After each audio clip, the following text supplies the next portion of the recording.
love you, Lord. Oh, your mercy never fails me. All my days I've been held in your hands. From the moment that I wake up until I lay my head, I will sing of the goodness of God. All my life you have been faithful. All my life you have been so, so good.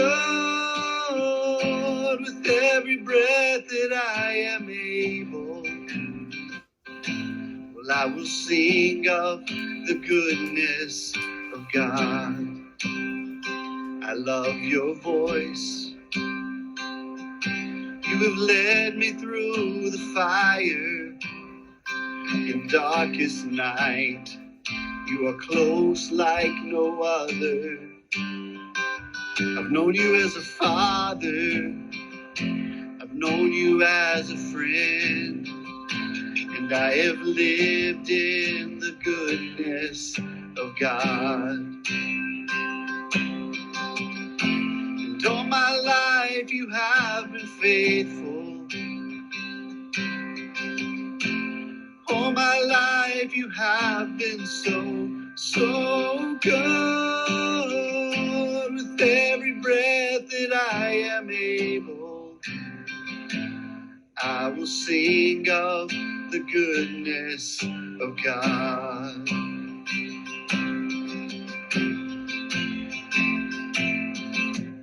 Your goodness is running after, it's running after me. Your goodness is running after, it's running after me. With my life laid down, I'm surrendered now. I give you everything. Your goodness is running after, it's running after me. All my life you have been faithful. All my life you have been so, so good. With every breath that I am able, well, I will sing of the goodness of God. Amen. Amen. Thank you. Wow. I'm excited to hang out with you all for just a moment today. I'm going to stand up if that's okay, because I share better kind of from that angle, if that's all right with you. I wanted to read to you from Scripture today out of Romans chapter 12. It's probably a familiar verse to a lot of you, and I'll read from a couple different scriptures. But I wanted to speak specifically about vision and calling, and see where the Lord kind of leads us in that today.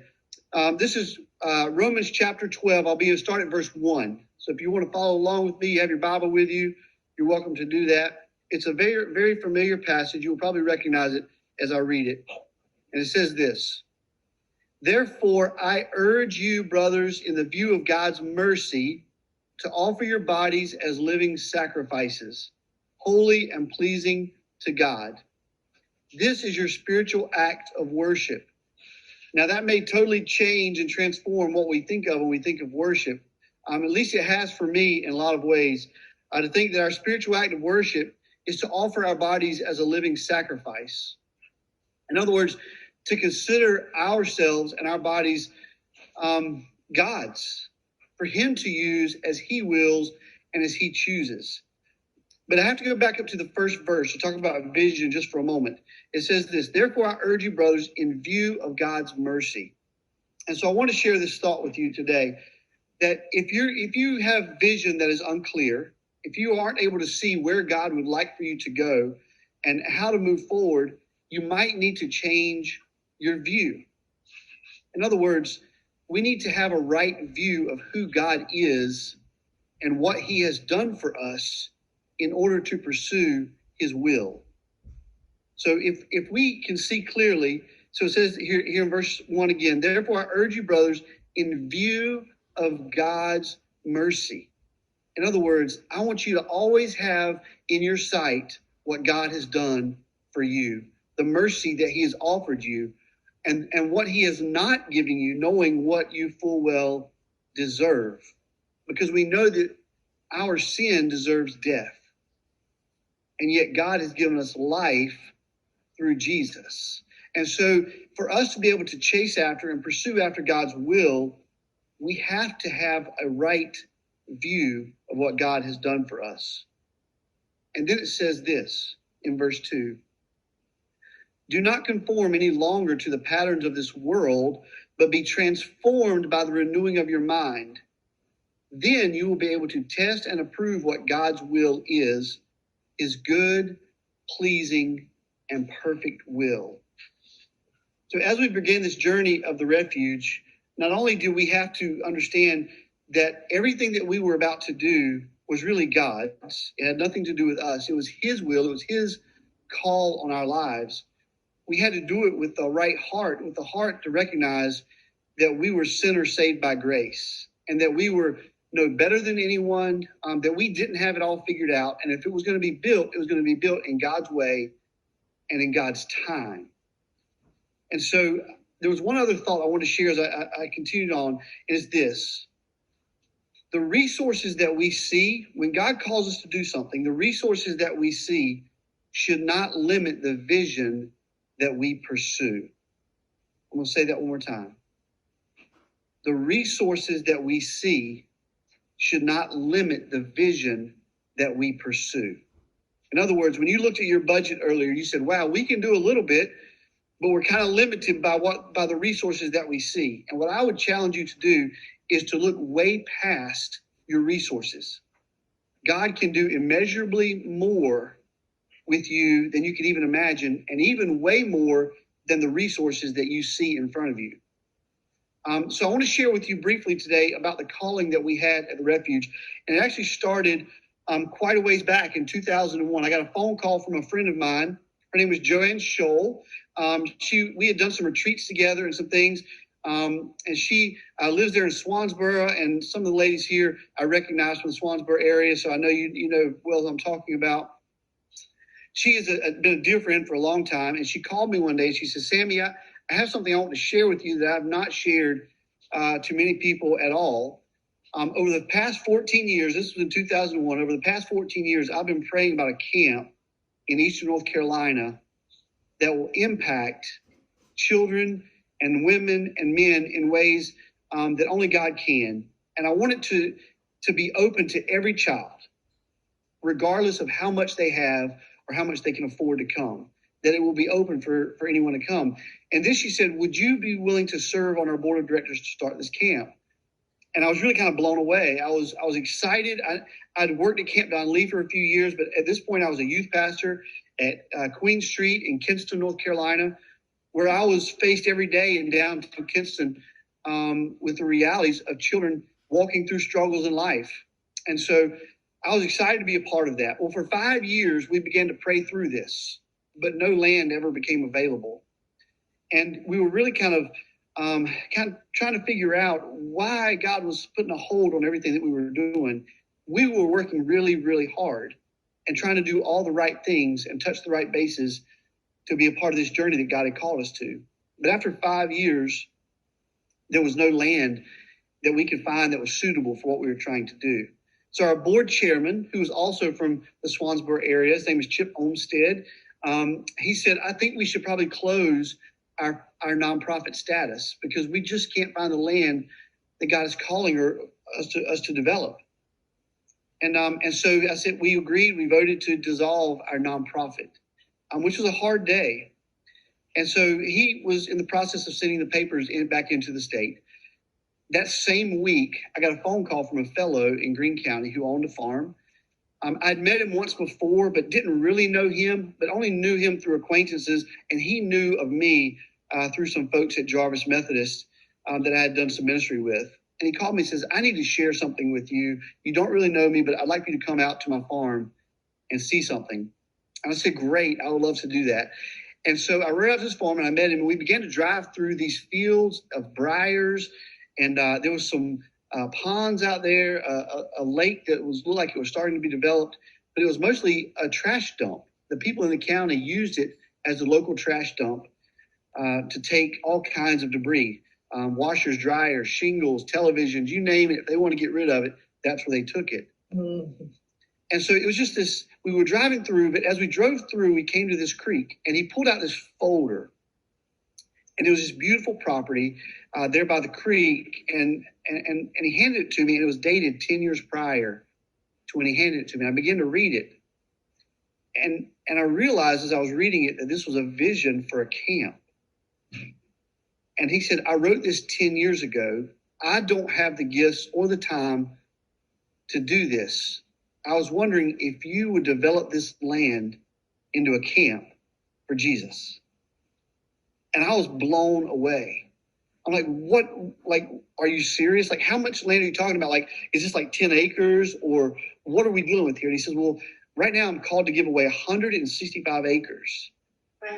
I almost fell on the floor because I can't imagine that what he did not realize is that for the previous 5 years, we had been searching through Eastern North Carolina for a place to build a camp that would impact our region for Jesus.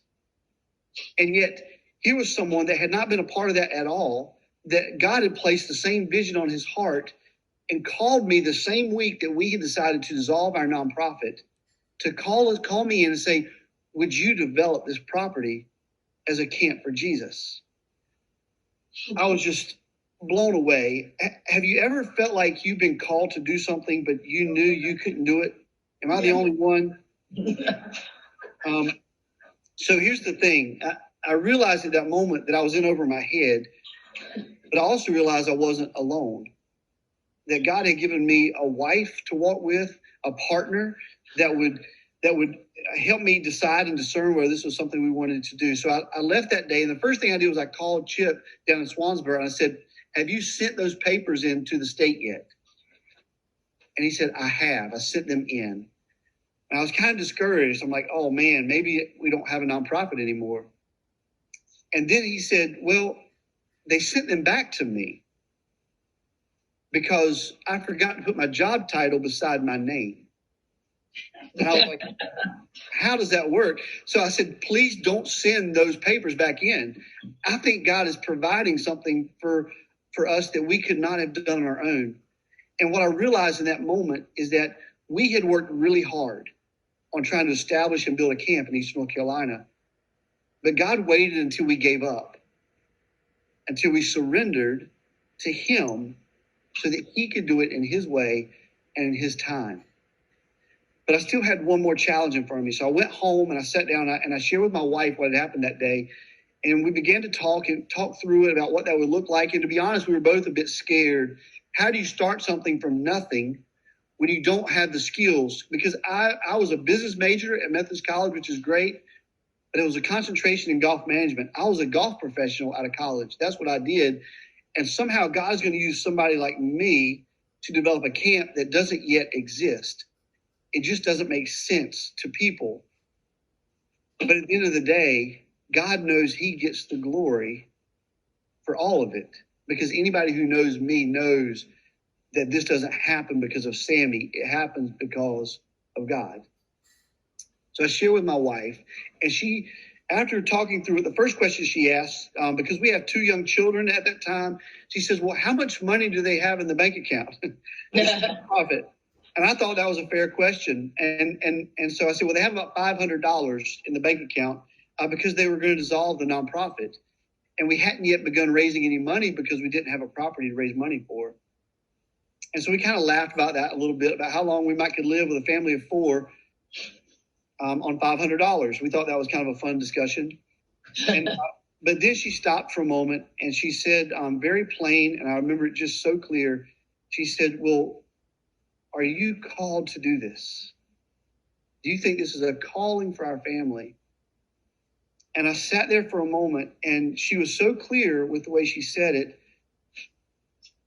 It made me reflect really hard. Is this something that God is calling us to do? And I looked back at her with a very straight face, and I said, I believe God is calling our family to do this.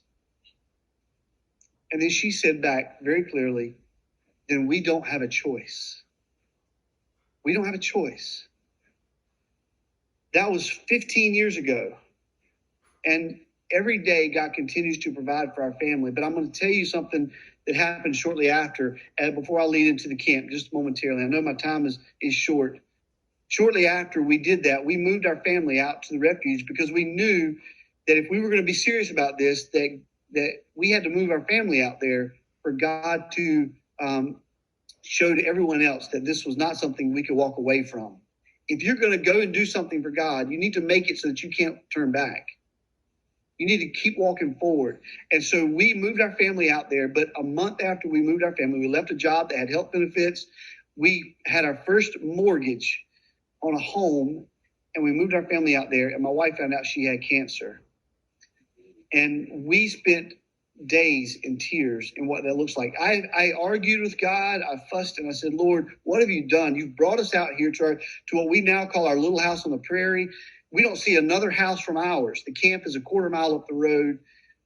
And we didn't know how to handle what was ahead of us. How can we afford to take care of this? And God, are you going to take care of my wife in the midst of this? Well, my wife went through surgery and had her thyroid removed and treatments to go along with that. And as we began to walk through that journey, little by little, cash started showing up in our mailbox. Now, it would be one thing if people knew where we lived, but nobody knew where we lived. And we lived in the middle of nowhere. In fact, you don't see another house from ours. And cash in envelopes started showing up in our mailbox, little by little. We would walk out there one day and there'll be $100 bill in it. We'd walk out another day, there'd be $60 in it. We'd walk out another day and it was all cash, little by little. And we couldn't quite figure out. So each day we would spend in tears before God. The only thing that was up at the Refuge at that point was a cross over the lake. And we would kneel before the cross and we would pray, and God would provide. God provides for those he calls. If you are called as a part of UMW to be a part of it, and you have a vision that is bigger than you, God will provide. As long as your view is right, you will be in his will. So that's my challenge to you today. It has been an incredible journey at the Refuge. Last year, we had COVID going on. It was a tough year. But this past summer, we were full at camp once again, and it was incredible. We had more than 650 summer campers. Throughout the year, we saw more than 6,000 campers come through with our school programs and our retreats. We started a light show that you drive through the camp at Christmas, and it shares the gospel in lights as you drive through. 20,000 people drove through that light show last Christmas and got to see the gospel in lights. It all goes back to our mission, which is to share and model the hope of Jesus Christ. That's who we are. That's what we measure everything else by. If we are presented with something that doesn't match our mission, we don't do it. So our goal in everything that we do is to share and model the hope of Jesus Christ. Let me share one quick testimony. Over the past 13 years, God has provided more than $3.5 million worth of infrastructure and structure into the camp facility that we call the Refuge. We've never had a single day of debt. $500 was in the bank account on day one. And yet $3.5 million worth of infrastructure has been put into the camp. And hardly any of that has been somebody saying, hey, I'm going to write you a $500,000 check. That's never happened. It's all been by people giving $25 a month or $50 a month saying, we believe in what you're doing and we want to support you. We see the results and the fruit of your ministry. It's an incredible place. God continues to bless it. And we're about halfway through our development. We still have a long ways to go. Right now, we sleep 84 people at the camp in beds. This weekend, our camp is full. So as I'm here at Jarvis hanging out with you, there's a youth group from Raleigh that has rented out the camp for the weekend, and they're doing a Light the Fire weekend where they are sharing the gospel with teenagers from the Raleigh area at our camp. I get to go back this afternoon and do canoeing and lead them on the challenge course. I'm excited about that. But that's every weekend at our facility. Our goal is to have 250 beds. One day at a time, we get there, and we trust that God will provide. And we're excited that this is the first project from the Sound District that you guys have adopted. It's an honor to be a part of that with you. And thank you for all that you have done for us, the United Methodist Women, throughout. I remember sharing our first United Methodist Women's meeting when we started in 2006 at Queen Street Methodist Church. And they were the first group to support us in what we were doing as a church. So thank y'all, and it's an honor to be with you. And I'd love to answer any questions you have. I know my time is up. So thank you so much for letting me be a part of what you do today.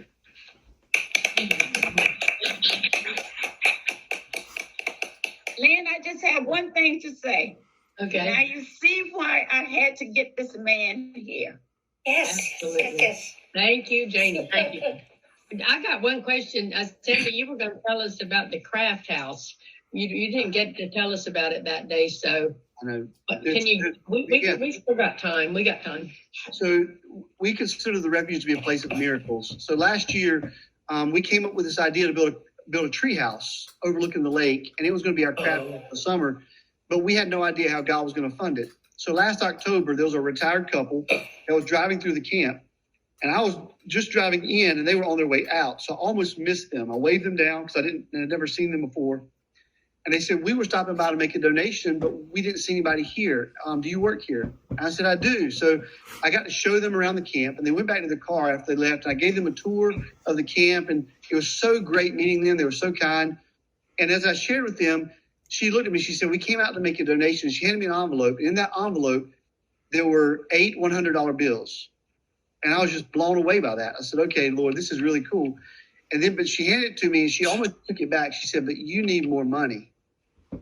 I said, yes, ma'am, we have a long ways to go, but we're grateful for what you've done. And she said, well, I'll be back. I said, that's awesome. And so she came back 3 days later, and she handed me 2 envelopes. And those 2 envelopes, there were $5,000 in each one. And she said, after meeting you and seeing the camp, I realized that God is doing something here that only he can do. And I agree with that. And so she said, well, this is a big donation for us. What are you going to do with it? And I shared with her the vision for the craft hut. And she said, well, I think that's an incredible idea. She said, how much is it going to cost? And I didn't know at the moment. I said, but I'll find out.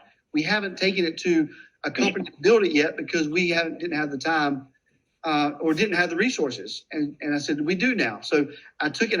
She called me about a month later. She said, do you have how much it's going to cost? I said, I do. It's going to cost us about $63,000 to build this tree house.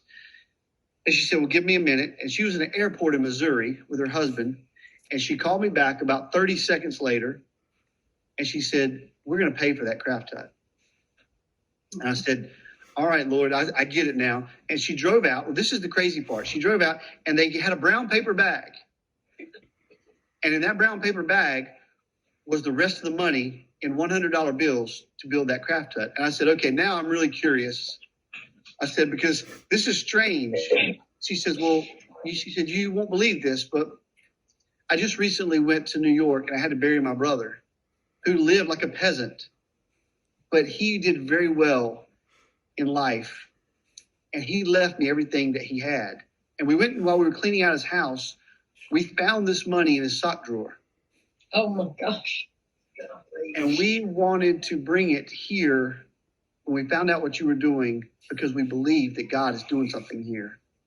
And we want to say thank you. And we want this to honor this building to be built in memory of my brother. And so as we sit here right now, we're about 3 weeks away from that building being done. It's beautiful, and it's going to be a great addition to the camp. But when I tell you that the resources you see should not limit the vision you pursue, you never know where God's going to provide for what you have ahead of you. Don't ever let your resources determine what you pursue, because God is bigger than all those things. So that's my story of the craft hut, and that's one of our latest miracles at the Refuge. Thank you so much for sharing it. Oh my God. Well, we definitely are going to be back, and we definitely want to have you involved in when we go back to live programming. Maybe we can hold one of our Sound District celebrations right there at the Refuge. I put Kleenex out here on the table, but I think I've used them all myself. But so touching, so very touching. Let's see. I got it set up here where we are going at any time anybody makes any noise, we go up to seeing just that one person. But thank you again, Sammy. And if you have to leave, you're welcome to be dismissed, but you have blessed us beyond measure. Thanks for having me today. Thank you. Thanks, Janie, for inviting me. Janie gets a gold star.